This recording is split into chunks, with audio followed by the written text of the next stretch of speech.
Elia, buenas tardes. Hola Julio, ¿cómo estás? Buenas tardes, al contrario, muchísimas gracias a ti por el espacio, es un gusto estar con tu audiencia. Gracias.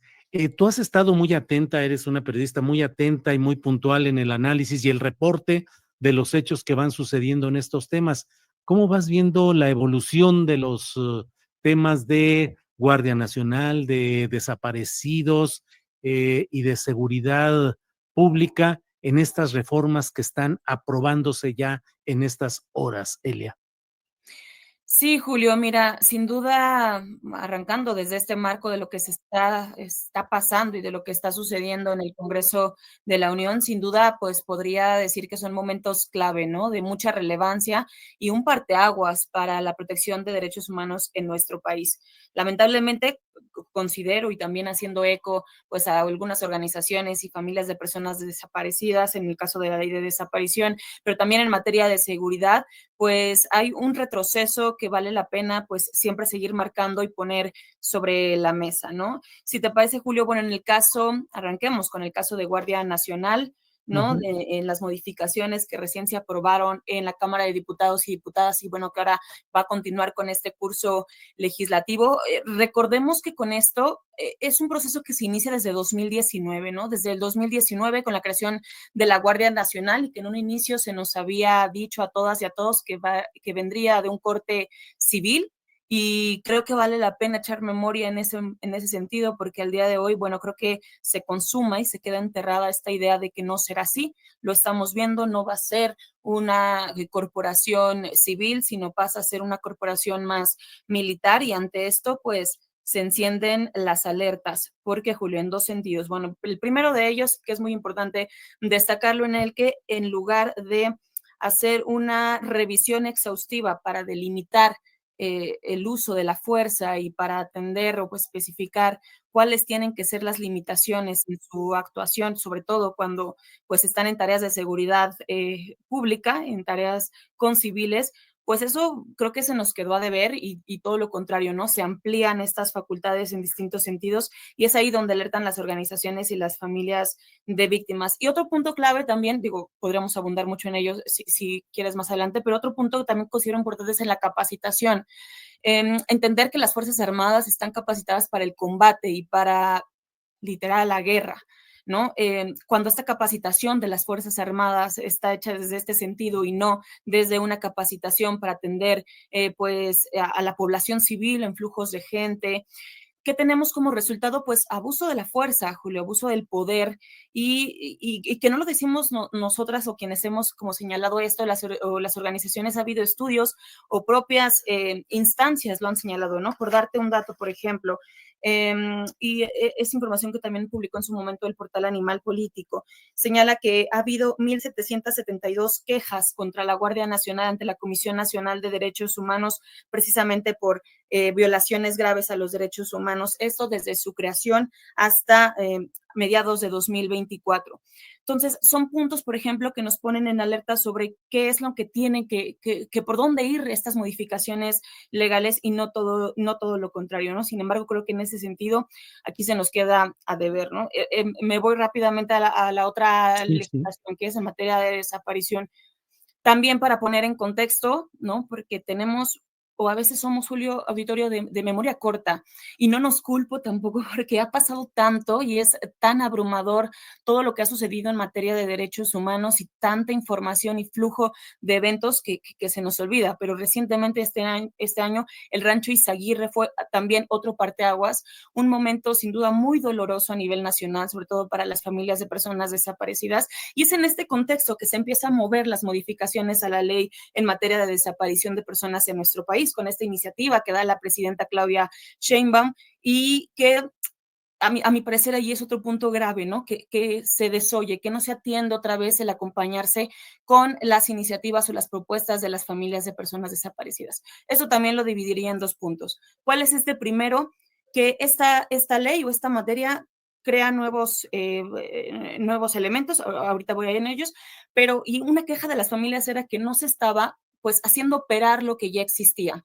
No es que tuviéramos una ley perfecta, pero había elementos que podían ir transitando hacia mejorar, por ejemplo, la búsqueda de personas. Pienso en el mecanismo extraordinario de identificación forense, Teníamos un Centro Nacional de Identificación Forense que, lejos de fortalecerlo y darle y dotarlo, que aparte fue un mecanismo y una institución que fue acompañada de las víctimas y avalada por ellas y por ellos, se desmantela, Julio, en su momento. Entonces, pues ahí hay un retroceso, ¿no? Entonces, en vez de meter como echar mano de lo que ya hay para que pueda operar, hay también vacíos en la Comisión Ejecutiva de Atención a Víctimas. En fin, pues se deja de lado y se dan nuevas propuestas de innovación, lo pongo entre comillas, para la búsqueda de personas que por supuesto son bienvenidas y se celebran, pero que también tienen sus riesgos. La CURP biométrica y la plataforma única de identificación.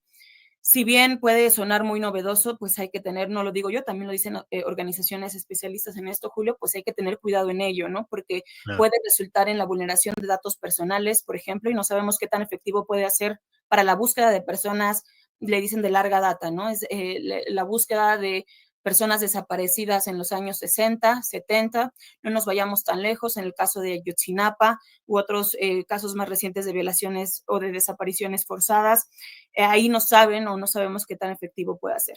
Si bien el día de ayer ya se presentaban, antier, se presentaban ya estos resultados de mesas de diálogos que se tuvieron con colectivos por parte de SEGOP, porque recordaremos que hubo ahí pues quejas de que no se estaban abriendo mesas de diálogo, se paró por un momento la ley, se hicieron estas mesas de diálogo y se están pues sumando estas propuestas de colectivos.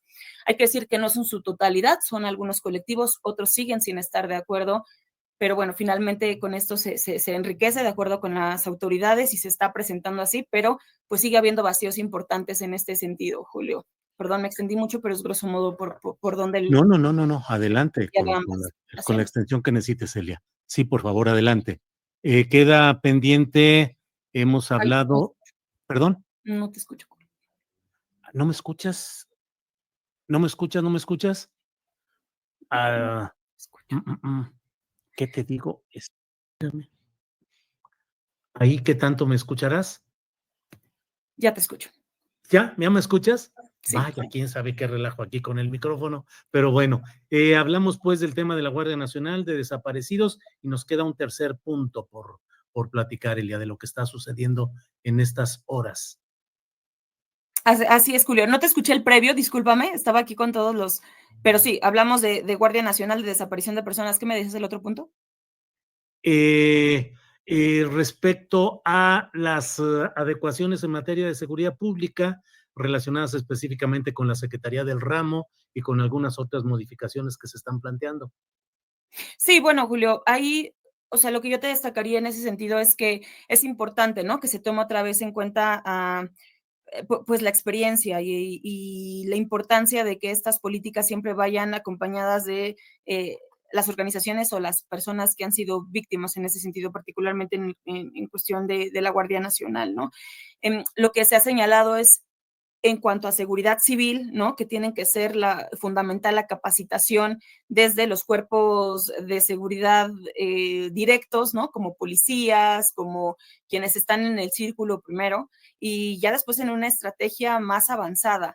Si nos vamos ya hasta el proceso de lo que estamos viendo hoy conforme a la Guardia Nacional, pues sabemos, o bueno, lo que han señalado es que ese no ha sido el camino porque pues está la evidencia de que no ha resultado en que disminuyan los, eh, los índices de violencia en el país y mucho más las violaciones graves a derechos humanos.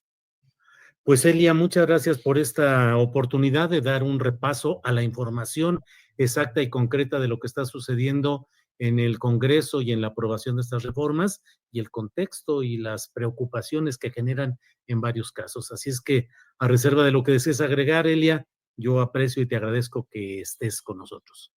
Pues nada, Julio, nada más si me permite sí agregar un último punto que no tiene nada que ver con estas iniciativas, pero va de la mano en cuanto al sistema de justicia, es que otros temas que están sobre la mesa es, por ejemplo, prisión preventiva oficiosa, ¿no? Y que en la llegada, muchas y muchas personas celebramos la llegada de este gobierno como una primera presidenta de México que estaba atendiendo estos, pero hay temas como el de justo la seguridad, la militarización y, si me permites agregar, el tema de prisión preventiva oficiosa, que, insisto, hay evidencia de que afecta visiblemente a grupos focalizados, en este sentido a las mujeres, que afecta focalmente y brutalmente, sobre todo a ellas y a ellos, y que, bueno, no hacer una retrospectiva y mirar para poder legislar sobre ello, y al contrario, recrudecer o endurecer, o en el caso de la prisión preventiva oficiosa, ampliar, mantener y ampliar el catálogo frente a lo que se ha dicho en instancias internacionales, pues vale la pena no dejar de ponerlo sobre la mesa y seguir con estas alertas en este sexenio, ¿no?